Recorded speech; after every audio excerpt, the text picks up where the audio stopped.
Hello, everybody. I'm Surag Ramachandran, and a warm welcome to the 17th episode of my YouTube channel, Office English. In this particular episode, which will fall under the unit lesson playlist called Remote Office, I'll be talking about email and video etiquettes to be followed while working remotely. You know, the email etiquettes or ground rules while composing email, sending email, and so on. These things were there even before people started working remotely. However, if you are working in the office, there are chances that you can go to a particular person and get that done. Without writing an email, you can go to that person and obtain that. Similarly, if you want to respond to somebody, instead of writing an email, you can go to that person and tell that. So these things were possible while you were not working remotely. In the present scenario, where many people have to work remotely, the chances of writing email is higher, or the necessity of writing emails are higher. You can still get the information through phone. You can still get the information using messengers. However, writing an email is a professional way of conveying the information and obtaining the information. Similarly, if you want to inform a particular fact to a group of people, email is a better option. With that, let me get into the various email etiquettes. Social distancing regulations to combat the coronavirus outbreak are forcing millions to work remotely. When it comes to writing emails during remote working, different aspects needs to be taken care. Right from the to list subject line till the signature line, there are certain ground rules to be followed. Now, the email etiquette number 1. Select your audience. In the to list, include the recipients whom you expect to respond. In the CC list, include the recipients who you feel should be aware of the conversation but need not respond. Strategically select the audience in both lists, especially while working remotely. Email etiquette number 2.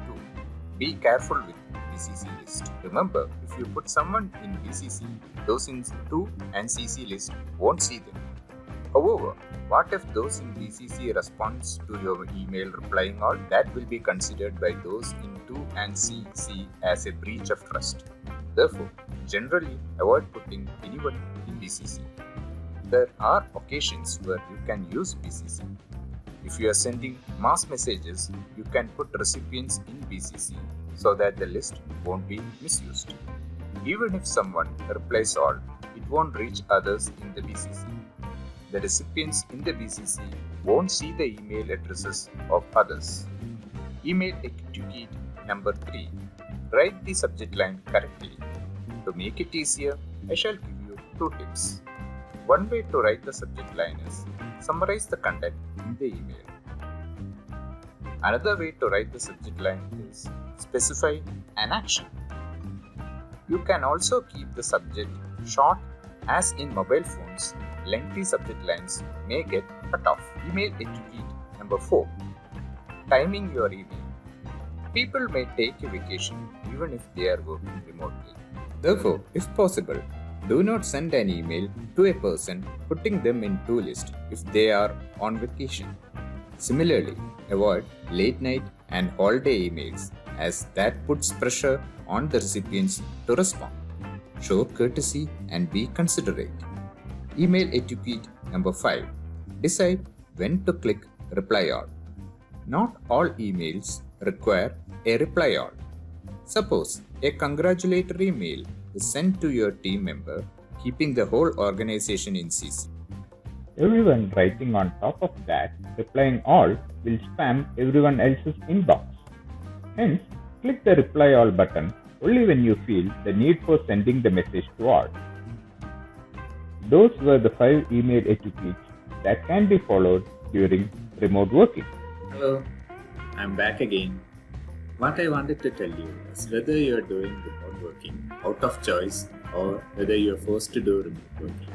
The fact is, there are a lot of tools out there which are great enablers for you to perform remote working. What I mean is the communicative as well as collaborative tools that are available if you're doing work that involves internet. The fact is, the communicative tools, even though there are many of them, like email, like video conferencing and so on, need to follow some kind of etiquette so that you can work very effectively. What were the 5 email etiquettes that you have seen by now?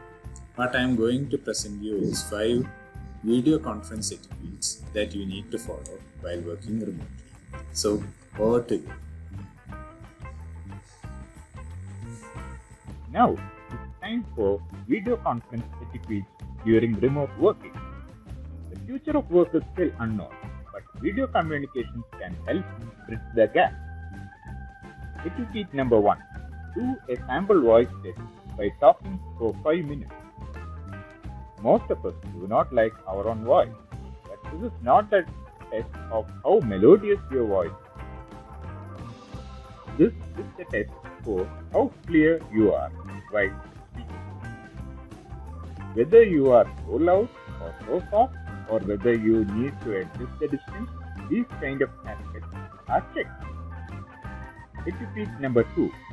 Sit with proper lighting. Select a place where there is a reasonable amount of light so that you appear clearly for the viewer. In the calls, sometimes people off the camera to save internet bandwidth. However, video calls may be required in some cases to see the reactions of the participants. Hence, make sure that your surroundings has proper lighting for your clear appearance. Etiquette number 3. Attend the meetings with a fully charged laptop. This may sound basic. However, since you may move around in different places with your laptop without charger, it may lose charge. It should not happen that you are in midst of an important meeting and your laptop charge is over. You may end up searching for the charger. Etiquette number 4. Before a video conference, decide who all will be the co-host. This will help in other person take over in case the presenter host loses internet connection. Etiquette number 5. Be ready to invest in gadgets if required. Working remotely from home was not done by all in the company some time ago. By doing so, those in your home and nearby are actually interfered by you. Your folks may help you, but you shouldn't be expecting them to adjust to your needs. Instead, you adjust to them and invest in gadgets like noise-cancelling headsets if needed. These were some of the etiquettes that came to my mind. Did you find any handy email and video call etiquettes during remote working? Please add them as a comment to this video. All the videos are classified into 5 lesson unit playlists. They are Getting Started, English Varieties, Office Online, Beyond Office, Remote Office playlist. Generally, there are 4 videos in a playlist. This is the first video in Remote Office playlist. Please click the subscribe button. Then click the notification bell to get notified. If you like my video, please click the like button.